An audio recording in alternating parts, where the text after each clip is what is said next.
எனதருமை Mars media நேயர்களே, இந்த பதிவில் நம்ம என்ன பார்க்க போகிறோம் அப்படின்னா, சூரிய பகவானின் அற்புதமான ஒரு பெயர்ச்சி. சாதாரணமாக சூரிய பகவான் பெயர்ச்சின்னு சொல்கிறோமே தவிர, இது ஜோதிட ரீதியாக மற்றபடி விஞ்ஞான ரீதியாக பார்த்திங்கனாக்க சூரிய பகவான் எங்கே பெயர்ச்சி அடைகிறார்?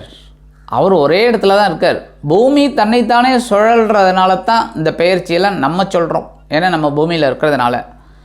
அதனால் இந்த சூரிய பகவான் இதுவரைக்கும் தனுசு ராசியில் இருக்கார். இருந்து ஓரளவுக்கு நமக்கு அனுகூலமான பலன்களை சில ராசிகளுக்கு கொடுத்தார், சில ராசிகளுக்கு சில எச்சரிக்கைகள்லாம் கொடுத்தார். அந்த வகையில் இந்த சூரிய பகவான் 15/1/2024 29 நாட்கள், அதாவது 12/2/2024 வரைக்கும் அவர் மகர ராசியில் சஞ்சாரம் பண்ண போகிறார். இந்த மகர ராசிங்கிறது பார்த்தீங்கன்னா உத்தராயண புண்ணிய காலம். உத்தராயணம் அப்படின்னாலே ரொம்ப அற்புதமானது. ஏன்னா தேவர்களுக்கெல்லாம் இது பகல் பொழுது, தட்சிணாயணம் இரவு பொழுது.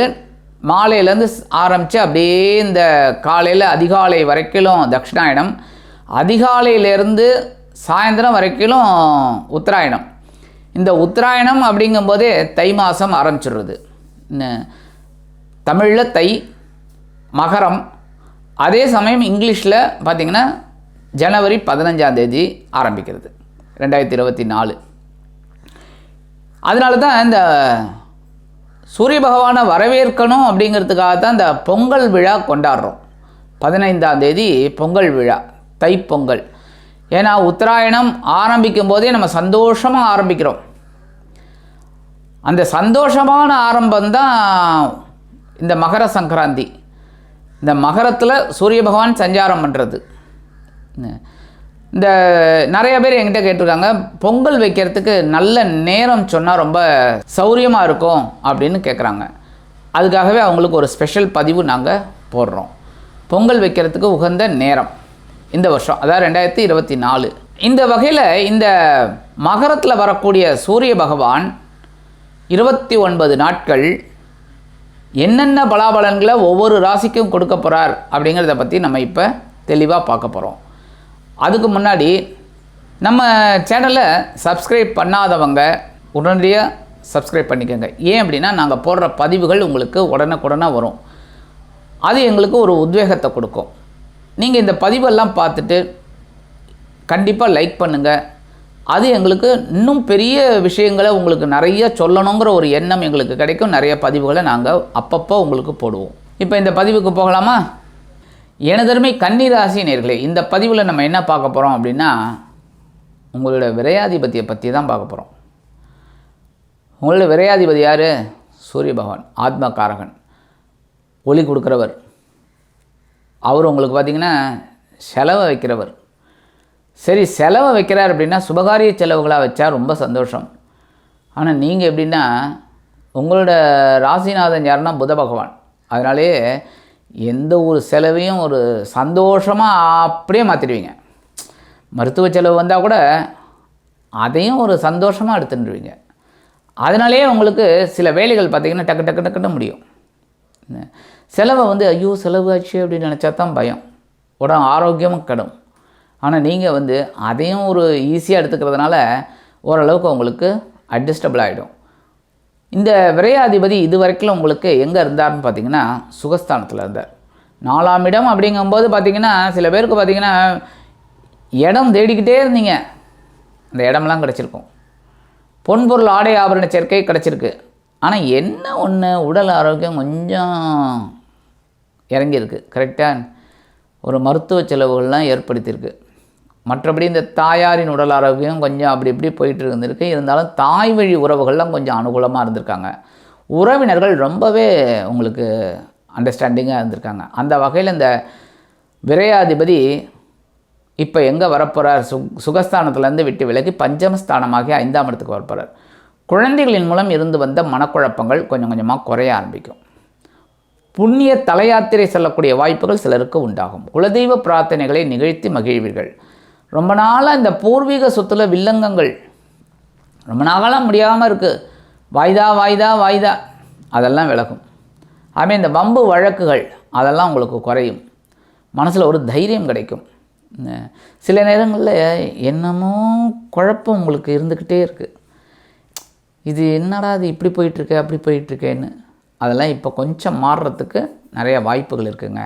உத்தியோகத்தில் இருக்கிறவங்களுக்கெல்லாம் பார்த்திங்கன்னா இந்த அலைச்சல் திரிச்சல்னு சொல்லுவாங்கள்ல, அதாவது இந்த மார்க்கெட்டிங்கில் இருக்கிறவங்களும் சரி, உத்தியோகத்தில் இந்த வேலை விஷயமா பயணங்கள்லாம் போயிட்டு வந்திருக்கலாங்களாம், கொஞ்சம் அதிகப்படியான பிரயாணமெல்லாம் இருந்திருக்கு. அதெல்லாம் இப்போ கொஞ்சம் குறையும். அது குறைஞ்சாலே உடல் ஆரோக்கியம் கொஞ்சம் சிறப்பாக இருக்கும். என்ன அப்படின்னா, இதுக்காகவே நீங்கள் வெளியூர் பயணங்கள் போகும்போதே எங்கேயோ எதையோ சாப்பிட்ற மாதிரி தான் அமையும். எல்லா இடத்துலையும் போய் வீட்டு சாப்பாடு கேட்க முடியுமா?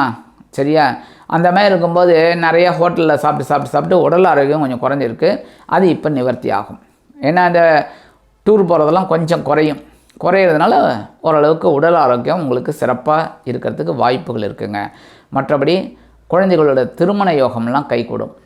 ரொம்ப நாளாக வரன்கள் எதிர்பார்த்துட்ருக்கீங்க, பையனுக்கோ பொண்ணுக்கோ, அது அமையாமல் இருக்குது. தை பிறந்தால் வழி பிறக்கும். கண்டிப்பாக சுபகாரிய நிகழ்ச்சிகள் உங்கள் வீட்டில் நடக்கிறதுக்கு நிறைய வாய்ப்புகள் இருக்குதுங்க. அதேமாதிரி உத்தியோகத்தில் இருக்கிற வாழ்க்கெல்லாம் ஒரு உயர்வுகள் கண்டிப்பாக வரும். எப்படி நீங்கள் எவ்வளவுக்கு எவ்வளோ உழைக்கிறீங்களோ அந்த அளவுக்கு கண்டிப்பாக உங்களோட உயர்வுகள் யாராலையுமே தடுக்க முடியாது. தொழில் வியாபாரம் அப்படின்னு பார்த்திங்கன்னா, தொழில் வியாபாரம் ஓரளவுக்கு உங்களுக்கு திருப்திகரமாக அமையும். கவலைப்பட வேண்டிய அவசியம் இல்லை. பொறுமையாக இருந்தீங்கனாலே உங்களோட வேலைகள்லாம் டக்குன்னு முடியும். கவலைப்பட வேண்டிய அவசியம் இல்லை. மற்றபடி சூரிய பகவானோட 7ஆம் பார்வை பார்த்திங்கன்னா உங்களோட லாபஸ்தானத்தில் விழுறது. லாபம் அப்படின்னாலே சூப்பர். உத்தியோகத்தில் நீங்கள் ஏற்கனவே சொன்ன மாதிரி எந்த அளவுக்கு உழைக்கிறீங்களோ அந்த அளவுக்கு லாபங்கள், உயர்வுகள் கண்டிப்பாக உங்களுக்கு கிடைக்கும். தொழில் வியாபாரத்தில் இருக்கிறவங்களுக்கெல்லாம் அந்த தொழிலை நல்லபடியாக பண்ணுறதுனாலே ஒரு லாபம் கண்டிப்பாக கிடைக்கும். ஒரு மேன்மையான ஒரு முன்னேற்றம் உங்களுக்கு வந்து சேரும். அப்புறம் எடுக்கிற காரியங்கள்லாம் டக்குன்னு முடியணும் அப்படின்னா நீங்கள் கொஞ்சம் சிரமப்படாமல் வேலைகளை செய்யணும். கவலைப்படாமல் உத்தியோகம் ஒன்று தான் அப்படின்னு சொல்லி அந்த வேலைகளை அற்புதமாக எடுத்து நடத்துங்க. கண்டிப்பாக உங்களுக்கு நன்மைகள் உண்டாகும். மற்றபடி இந்த குரு பகவான் அஷ்டம ராசியில் இருக்கார். 8ஆம் இடத்துக்கு வந்து வக்ரகதியில் இருக்கும்போது ஓரளவுக்கு உங்களுக்கு ஒரு முன்னேற்றத்தை கொடுத்தார். மறுபடியும் அப்படியே ஒரு தொய்வு, என்னடா இது அப்படிங்கிற மாதிரி ஒரு சலிப்பெல்லாம் கொடுத்துக்கிட்டு இருக்கார். ஆனால் இந்த சூரிய பகவான் இப்போ 5ஆம் இடத்துக்கு வந்து உங்களுக்கு சில ஆறுதலான ஒரு சில நிகழ்ச்சிகளெல்லாம் கொடுப்பார். சரி, என்ன பண்ணுறது? ராகு பகவான் களத்திரஸ்தானத்தில் இருக்கார், யோகக்காரகன், ஞானக்காரகன் ஜென்மராசிலே இருக்கார்.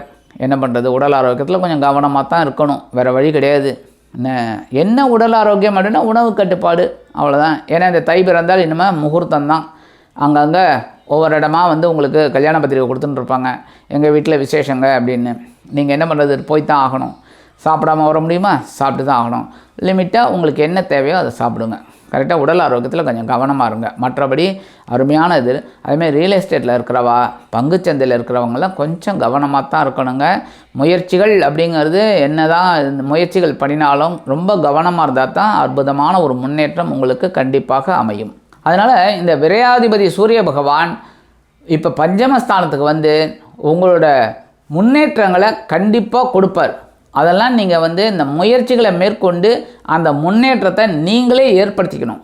அந்த மாதிரி பண்ணினீங்கனாலே கண்டிப்பாக இந்த சூரிய பயிற்சி உங்களுக்கு பல விதங்களிலும் ஆறுதலான ஒரு அனுகூலமாக இருக்கும் என்று கூறி விடைபெறுகிறேன். நன்றி, வணக்கம். மீண்டும் ஒரு அருமையான பதிவில் நான் உங்களை மனமகிழ்ச்சியோடு சந்திக்கிறேன். வாழ்த்துக்கள்.